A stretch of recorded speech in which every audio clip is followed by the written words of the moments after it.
Hey y'all, so I am now a new member over at Patreon. So by clicking my Patreon link below, you can become a patron today and receive new and exclusive content while also supporting my channel. All right, y'all.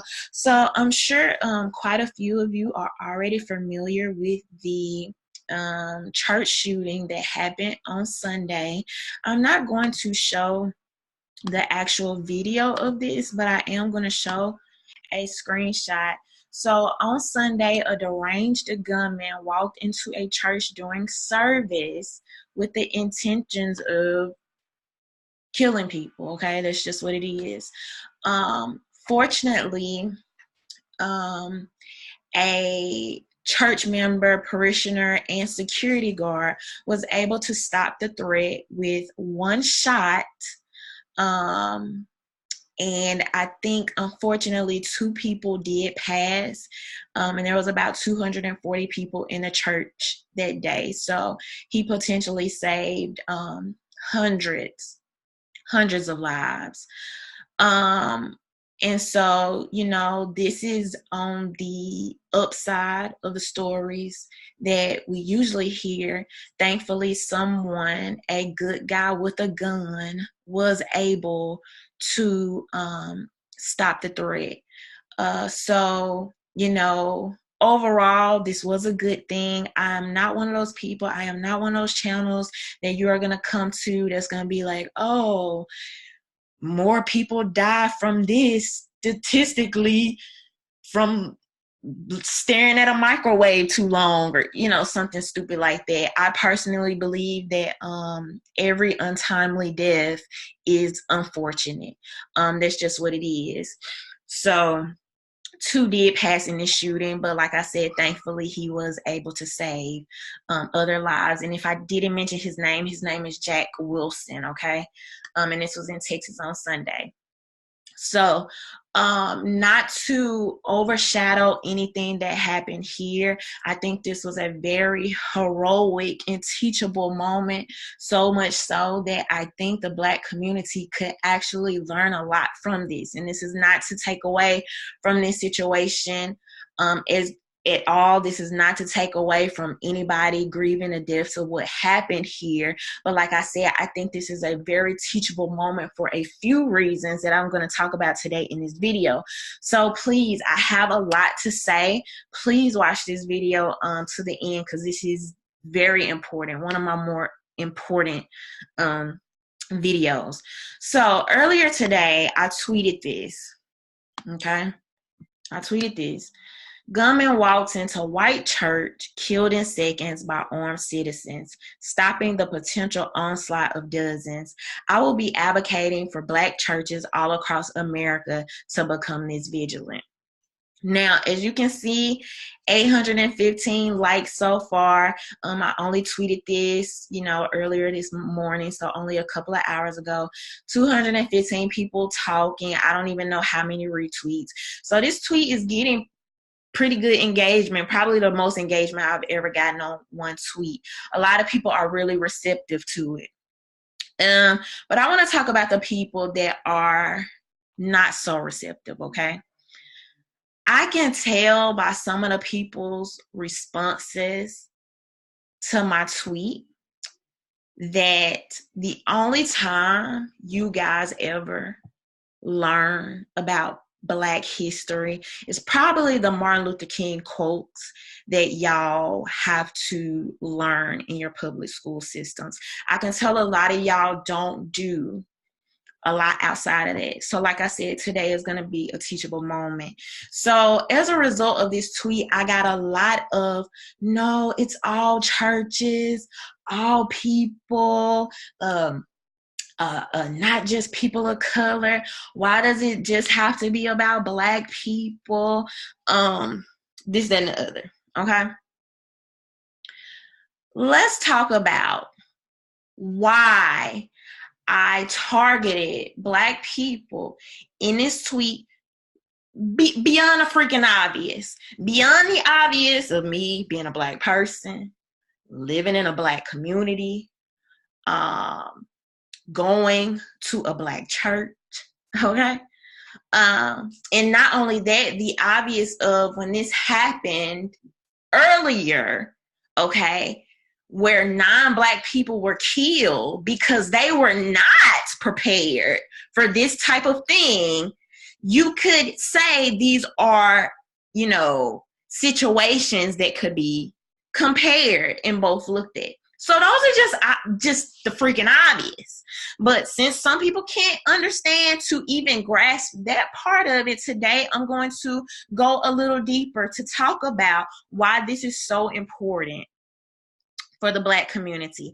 I find it so freaking funny, hilarious, interesting, uncanny that when I talk about abortion rates for Black people, when I talk about inner city crime, when I talk about fatherless homes, nobody is rushing to be a part of it's all of us.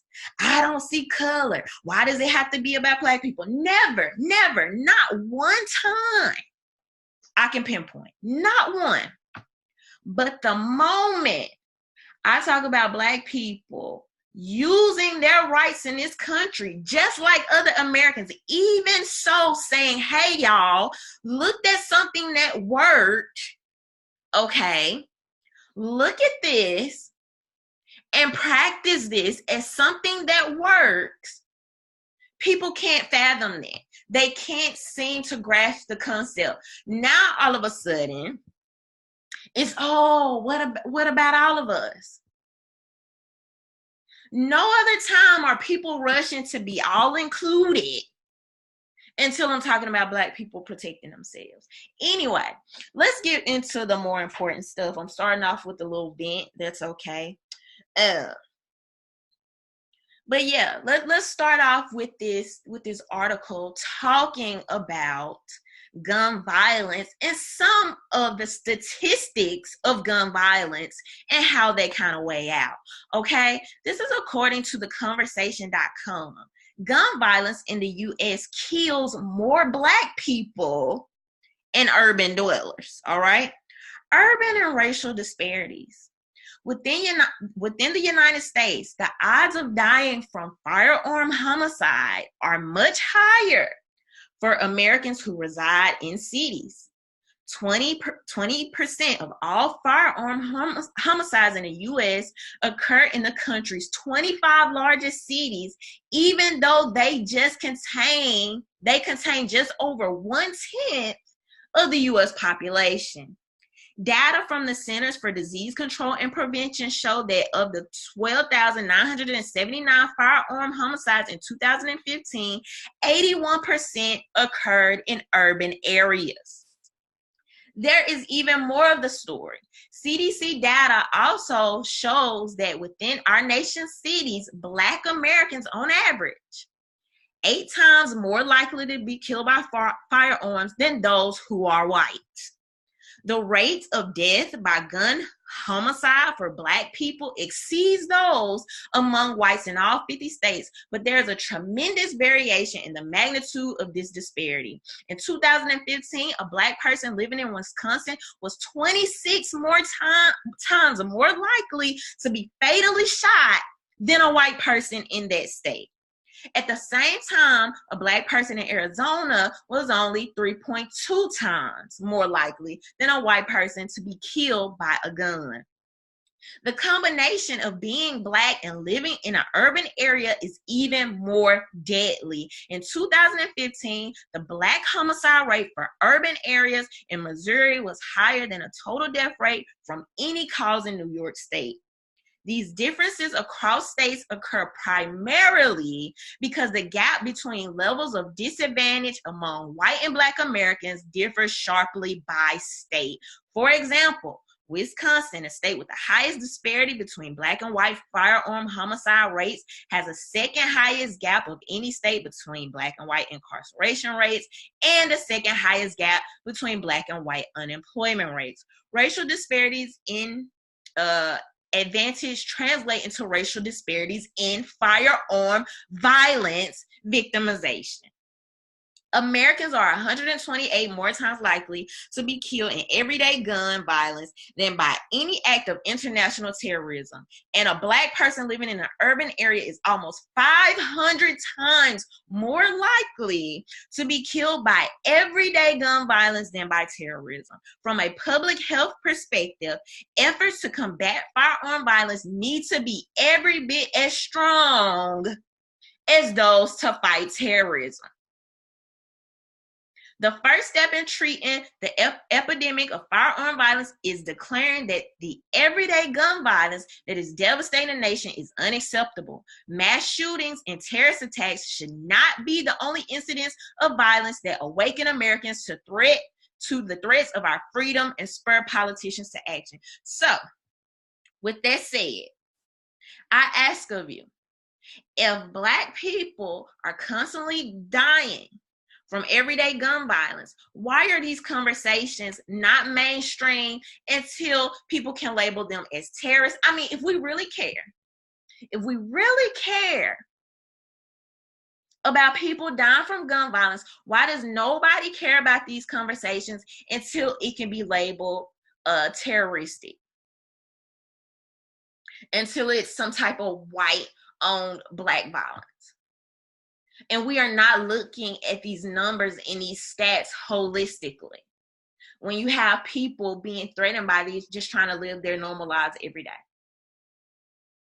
So it's okay for the media to use Black people as some type of agenda to only talk about the gun violence that fits their agenda. But when I tell Black people to arm up, protect yourselves, okay?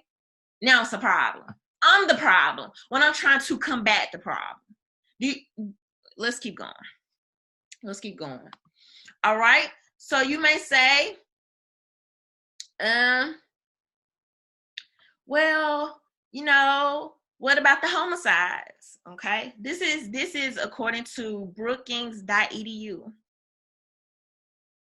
Guns and race, the different world of Blacks and white Americans. I'm going to link all of this below if y'all want to go back and read the full articles. Gun deaths also vary dramatically by type. The vast majority, 77% of white gun deaths are suicides. Less than 1 in 5, 19% is a homicide. These figures are nearly opposite in the Black population, where only 14% of gun deaths are suicides, but 82% are homicides. So naturally, you're looking at these numbers and you say, if Black people are dying at extreme rates from gun homicide, wouldn't it make more sense for Black people to own more guns to protect themselves? This is according to Pew Social Trends.org, the demographics of gun ownership. Gun ownership is most common among men, whites. About 4 in 10 adults report that there is a gun in their household, with 3 in 10 saying they personally own a gun, and 11% saying they don't own a gun, but someone else in their household does. Gun ownership varies considerably across demographic groups. For example, about 4 in 10 men, 39%, say they personally own a gun, compared with 22% of women. And while 36% of whites report that they are gun owners, about a quarter of Blacks, 24%, and 15% of Hispanics say they own a gun. White men are especially likely to be gun owners. About half, 48%, say they own a gun, compared with about a quarter of white women and non-white women, 24% each, and 16% of non-white women. Across all regions, gun ownership varies considerably, between those who live in rural and urban areas, with rural dwellers far more than likely than those who live in urban areas to say they own a gun. Overall, 46% of Americans who live in rural parts of the country own a gun, compared with 28% of those who live in the suburbs and 19% of those who live in urban areas. So it's okay for me to talk about statistics and race when it comes to anything else. But for some reason, all of a sudden, when I start talking, and I'm not even going to say start, because I know the people that rock with me, y'all know where I stand and y'all know what I talk about, okay? But when I talk about Black people protecting themselves, advancing themselves,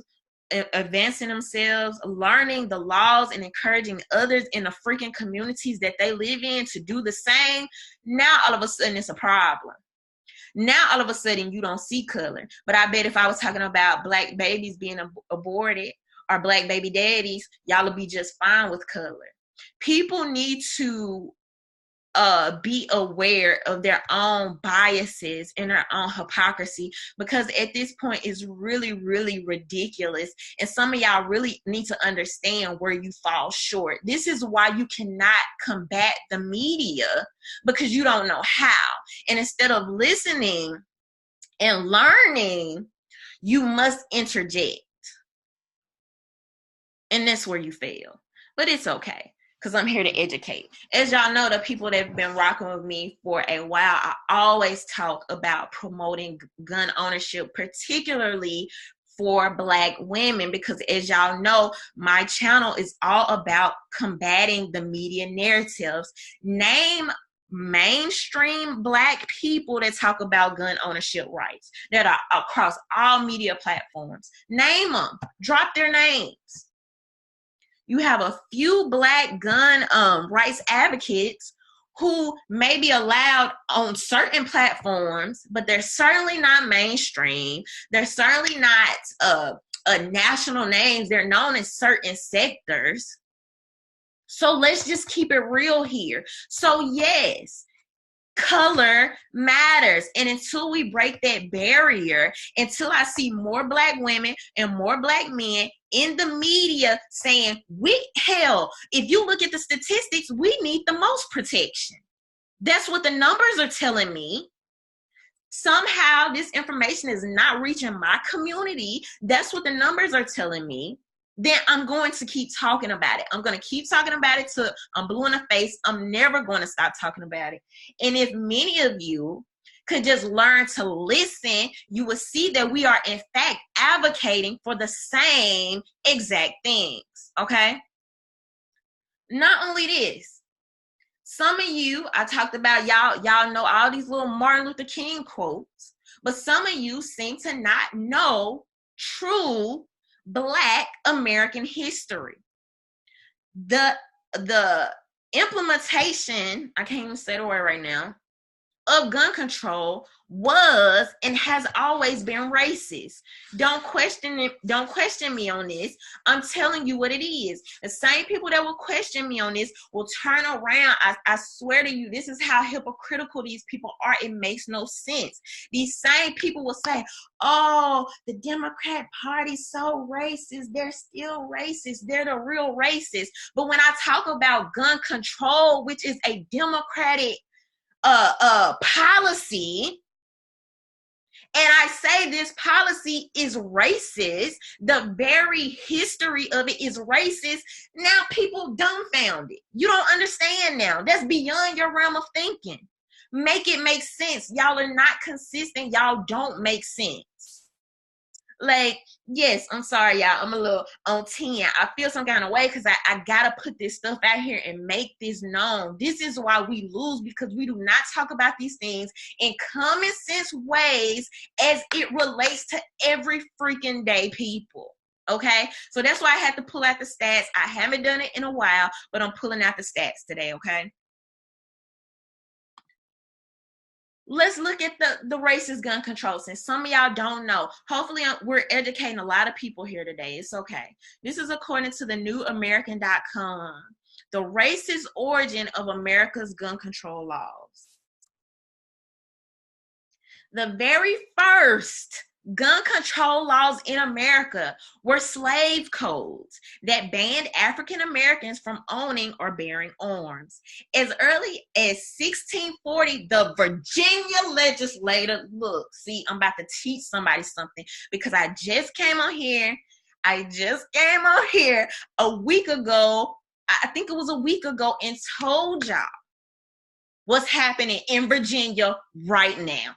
See, somebody is about to click. Because a lot of y'all, it ain't clicked to yet. It's okay. The school's not doing their job, and y'all working too much, and you're too tired when you come home. You don't have the time to research. It's okay. That's what I'm here for. If you like my content, please support me on Patreon. Let me keep going. Because I'm about to bring it full circle in a second. As early as 1640, the Virginia legislature, how freaking convenient, passed an ordinance stating that African American slaves, then numbering fewer than 300 in the British colony, would be exempt from mandatory militia service. The Virginia Slave Code of 1680, see, it's going to make sense in a second, made disarmament of all Black people mandatory, ruling it shall not be lawful for any Negro or other slave to carry or arm himself with any club, staff, gun, sword, or any other weapon of defense or offense. A prohibition repeated in the 1705 Virginia Slave Code, written in more modern language, requiring that no slave go armed with gun, sword, club, staff, or other weapon. The prohibition against slaves owning or carrying guns or other weapons in Britain's American colonies preceded other gun control laws across the British Empire, including the penal laws against the Irish, which in 1695 require all Papist Catholics within the Kingdom of Ireland shall before the first day of March 1696 deliver up to some justice of the peace or corporation officer where such papists shall dwell all their arms and ammunition, notwithstanding any license for keeping the same heretofore granted. The rules against owning guns were aimed not just at those nominally deemed slaves in America, they were aimed at all subjected peoples. The text of Virginia First Slave Code applied the same restriction to free Blacks and indentured servants. Nearly all other southern slaveholding states copied Virginia's lead, passing laws banning the ownership of guns for both slaves and free African Americans. These laws stayed in effect and were updated after independence from Britain. Georgia's 1833 Slave Code required that the free persons of color so detected in owning, using, or carrying firearms shall receive on his bare back 39 lashes. Alabama's 1833 Slave Code was nearly identical with exactly the same punishment. North Carolina's 1855 Slave Code simply stated no slave shall go armed with sword, gun, sword, club, or other weapon, or shall keep any such weapon. The state omitted the mention of free Blacks largely because North Carolina has so few free African Americans. Peep this, Texas may have been alone among slave states not to pass an outright ban on slaves bearing arms, perhaps in part due to legislative fidelity to the 1836 state constitution that mandates every citizen shall have the right to bear arms in defense of himself and the republic. Though Blacks were not considered citizens in antebellum Texas, the legislature was assumed not to have the power to pass legislation prohibiting any ownership of guns. The reason slave codes denied, peep this, the reason slave codes denied the right to keep and bear arms to slaves is easily understandable. The whites feared the slaves would rebel. Arming slaves may have led to a revolution the slave masters did not want, but they didn't explain the ban on free blacks owning guns. The deeper purpose behind the ban on owning and bearing arms was taking away any thought that these people had individual rights, and it went far beyond the practical denial of a long-held individual right among Anglo-American people. The deeper issue had to do with placing the master as a god above the slave with the power of life and death. Now, y'all, I'm dog sitting, I'm sorry. Now, do y'all think for any second what's going on in Virginia right now? Go check out my video from about a week and a half ago. Okay, Virginia is literally creating new laws right now. They are upping their funds for their criminal defense to make more criminals out of law-abiding citizens. The very institution of gun control laws were racist. It does not mean it's not going to impact other people. It does not mean it's not going to affect other people. It does not mean that other people do not need to bear arms or use their rights. That is not what this means. What it does mean is that Black people, by and large, are now and have always been directly, negatively impacted by gun control.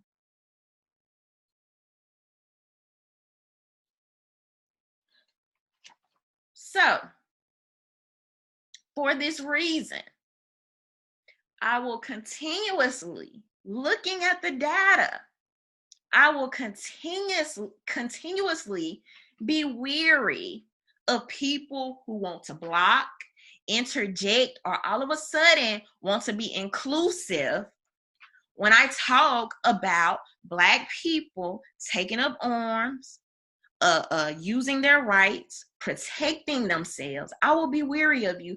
The data says I should be weary of you because I am more likely to die from gun violence than you. That's just statistics. That's the bottom line. And when I see people talking about how Black women are affected by abortion and Black babies are affected by abortion, I don't automatically assume that they don't care about white babies. I don't automatically assume that they don't want white babies to live. So you need to ask yourself, why so many assumptions? But anyway, so those are my thoughts. I am going to keep promoting safe and responsible gun ownership. I will forever do that for the Black community, for Black women. Black women are some of the lowest in gun ownership numbers. I think we are the lowest demographic, and our homicide rates are super high. So I will forever do that. And anybody that believes in the rights of all Americans will support that. And that's why I've had great support of this channel. This is not anything new. I just thought that with this particular shooting, this is just a great teachable moment. And as far as that, Black people should protect your churches, protect yourselves, protect your communities. I would be a fool for me to believe or to try to convince you that a government or society that has never protected us, has never cared for us, is going to start today. So you have to do it yourself. You have to protect yourself. You have to care for yourself. That's just what it is. It's literally just that simple. And that's what this channel promotes. And so anyway, I guess I'm through. I just had to get that off my chest, y'all. But those are my thoughts. Leave your thoughts below. Don't forget to subscribe. Bye.